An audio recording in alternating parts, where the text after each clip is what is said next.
I mean, I think all stories have been around for a few thousand years. There's a book written and a theory among writers that there's only 32 plots, and that it's all the same 32 plots retold.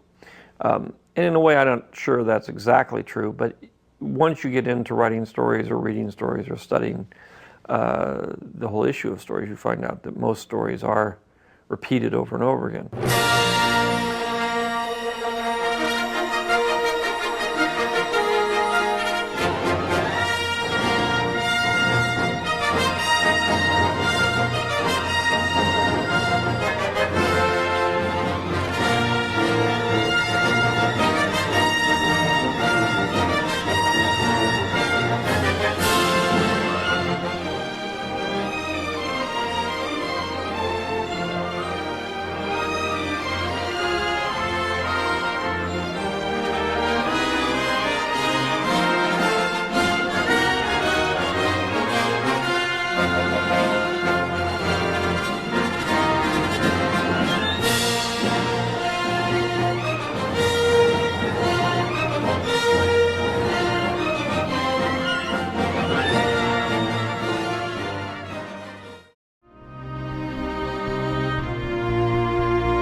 Welcome to the City of the Future. This is Fritz Lang's silent science fiction masterpiece, Metropolis. It tells the tale of a city divided into two classes. There's the rich and privileged upper class that rules the city under a man named Fredersen, while a lower class works underneath the city, operating machinery to provide power above in exhausting 10-hour shifts. When Fredersen discovers a map on one of the underground workers, he takes it to an old friend of his, who is a scientist, to help make out what the map is. The two follow the map through a series of underground catacombs, where they discover that Fredersen's own son has fallen in love with a woman named Maria, who is giving religious-style sermons about how one day the upper and lower class will unite in peace. Fredersen, who now wants to crush the workers' spirits, orders the scientist to kidnap Maria and use a robot that the scientist built earlier to take the form of Maria and replace the real woman with the robot. However, the scientist has his own agenda and personal score to settle against Fredersen and instructs the robot to carry out his plan. So for all intensive purposes, the false Maria rises up as the whore of Babylon in the upper city, where she drives men completely crazy, filling them up with such a strong lust for her that they begin to murder each other. The false Maria also goes down underneath the city and begins preaching about violence instead of peace to the workers, which causes them to revolt and destroy the machine that is the heart of Metropolis. So now, it's up to the real Maria and Fredersen's own son to stop the robot and the scientist from bringing complete chaos to the city.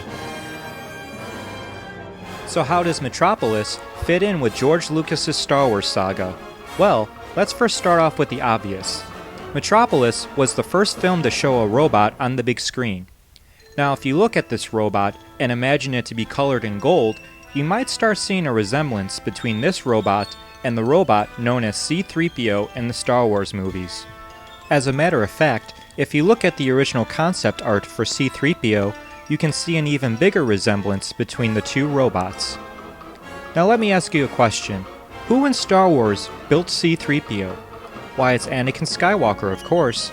So does the scientist who built the robot in Metropolis have anything in common with Anakin? Well, surprisingly, they both share some unique traits. The scientist is always seen wearing a black leather glove on his right hand, which appears to be covering up that the hand is actually a mechanical one. In Revenge of the Sith, Anakin is always wearing a black leather glove on his right hand to cover up the fact that it's a mechanical one. Also, the scientist in Metropolis lost the woman that he loved as she died during childbirth. Anakin also lost the woman that he loved, as she died also during childbirth. But let's not forget the biggest star of this movie. The actual city itself became one of the most inspiring pieces of footage for many directors in the film industry. Its architectural style and futuristic look became a major influence in movies throughout the years, like Ridley Scott's Blade Runner, and eventually made its way as an influence in the Star Wars universe as the planet of Coruscant, which is one big futuristic city. Now that we've explored the influences of Metropolis, it's now time to travel to the year 1939 and witness how a romance story made its way into a galaxy far, far away.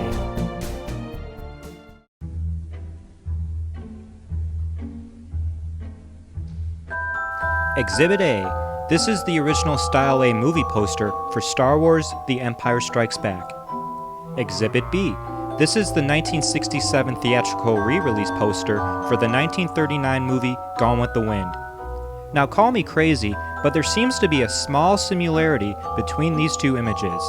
Han Solo and Princess Leia very much resemble Rhett Butler and Scarlett O'Hara. So did Gone with the Wind play a role in The Empire Strikes Back?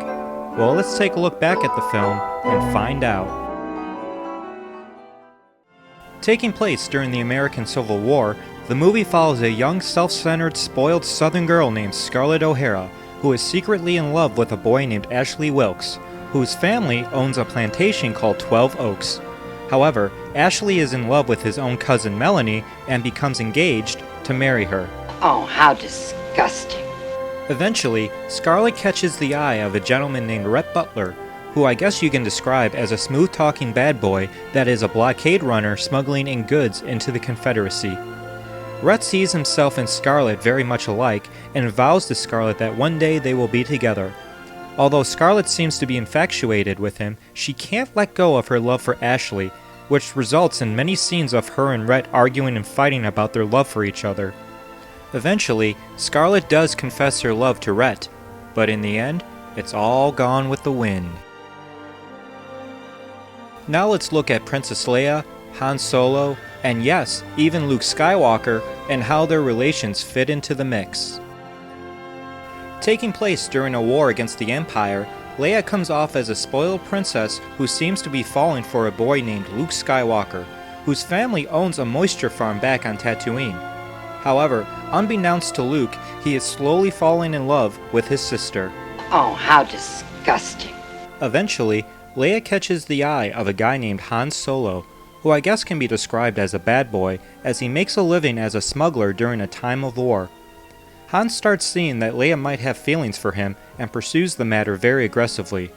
Although, there is still a question about what exactly is going on between Luke and Leia, which adds to some scenes where Han and Leia fight and argue about their love for each other. Eventually, Leia does confess her love to Solo, but in the end, it's all gone with the carbonite.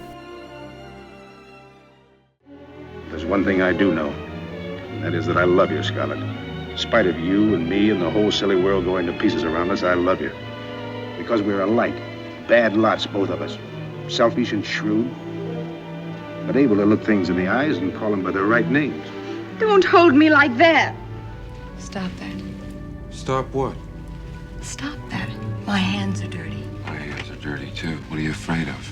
Afraid? You're trembling. I'm not trembling. You like me because I'm a scoundrel.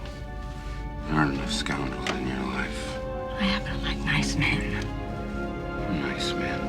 Very nice. So there you have it. 2 movies taking place during a time of war, telling a romance story about scoundrels and some serious family matters that both end with a confession of love, but turning out for the worse. Well, this concludes Chapter 2 of this look back at the Star Wars saga. I hope that you found this little documentary fun and enjoyable to watch up to this point. So until next chapter, feel free to comment below, and may the Force be with you.